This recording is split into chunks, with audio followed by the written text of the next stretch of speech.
Hi guys, it's Tapester here, and today I'm diving into my top picks for the latest sale at Propstore in Los Angeles. Now, if you don't know Propstore, they're one of the biggest players in film memorabilia, so we're talking serious pieces of cinema history. So, lot one is from Ace Ventura, When Nature Calls, and I've got a smile on my face because anyone my age will remember this scene so well. This is the fully sized butt-birth Rhino from the 1995 movie when Jim Carrey is birthed out of a mechanical rhinoceros. It's a hilarious scene. There's like a family watching and they're freaking out. And yeah, it really is that kind of teenage humor. It was part of the Planet Hollywood collection, which Propstore was selling. Had an estimate of $4,000 to $8,000. We went for nearly $60,000. That's a lot of money. 14 bidders, so a lot of competition there for this Rhino. Jim Carrey, still an amazing comic. We all know it's nostalgia, and that's why I buy these things in the first place. And yeah, this is an iconic piece of prop memorabilia from one of the funniest moments in one of the best comedies of the 90s.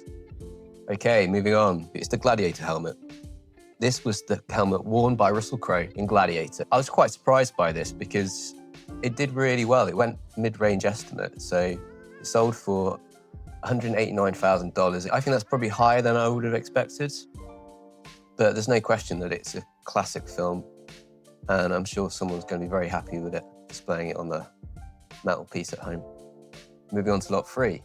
It's the screen-matched Wilson volleyball from Castaway.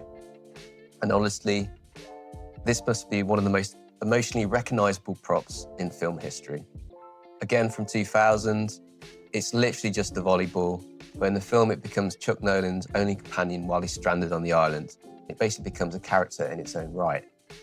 This one went flying. It went for $189,000. Okay, moving on to lot number four. This is an unusual one for me to pull out because it's not technically a prop, but it's showing how much the market is really thriving for Back to the Future memorabilia. This is actually a cast autographed hoverboard replica. It wasn't used in the movie. You can actually get these quite easily online. What makes this particular hoverboard stand out is it's signed by the key cast members. It estimated $3,000 to $6,000. It actually sold for nearly $8,000. Someone's willing to pay $8,000 for a hoverboard signed by 4 cast members, which they could have got themselves probably for what, $1,000? We're on to lot 5, Batman Begins. This is the original Batman's cowl worn by Bale. Batman memorabilia comes up for sale on Propstore quite a lot, but this really blew me away because it went for $75,600. Okay, so moving on. This is a personal favorite of mine. I mean, it's the Dude's Jeff Bridges cardigan from the Big Lebowski. It's got to be probably the most iconic cardigan in all of film history. It went for $16,000. I don't think that's too bad for the Dude's cardi, even if it is full of holes. Moving on to lot number 7, and we're talking Breaking Bad. So I branched out into TV for this one. This is Bryan Cranston's costume that he wore when cooking meth. And it's everything you could possibly imagine and more. It's a beautiful yellow hazmat suit with blue rubber gloves, mask, visor. Has it got shoes? Oh, it's got some beautiful rubber yellow shoes as well. It has Walt's name written in the back of it. And it sold for $11,000. Clearly, there's a lot of appetite for this sort of prop memorabilia. Will it last forever? That's the question. I'm not sure the rubber gloves are going to last forever, but maybe. Lot number 8, and I have another TV prop. This is from Game of Thrones. It's Jon Snow's sword. It's one of the most recognizable weapons in modern television. And there was a lot of interest in it. It had an estimate of $30,000 to $60,000, and it sold for $53,000. Let's see what it's made out of. It's got a dense rubber blade with a Damascus-like pattern, distinctive to Valyrian steel, but clearly it's not going to do any good in the battle. Okay, so lot number 9, and this is one of the showcase lots of the sale. It's actually on the cover of the brochure that they sent out. It's the fishing rod that Quint used in Jaws. It's the one he's using when he sat down on the bench on the back of the boat and the wire just starts moving slightly. The line just starts moving, clicking slightly. He just catches his eye. And I was really interested to see what some of these Jaws items would sell for because they don't come up for sale very often. I believe this is the first time these items have ever been sold at auction. It is a horror film, but then it's also a bit of a drama, a thriller. It's not a horror in the traditional sense. It's an old film as well. Jaws came out 50 years ago last year. It's still one of my all-time favorite movies and probably my favorite Steven Spielberg film. So I was curious to see how much this lot would sell for. It had quite a modest estimate of $75,000 to $150,000. It went for $239,000, which is a lot of money for a fishing rod. Jaws clapperboard. Now for me, this is personally the lot I would have gone for if I had bottomless pockets. Interestingly, it didn't seem to be as popular with collectors as the other lots that are actually, props in the movie, so I can understand that.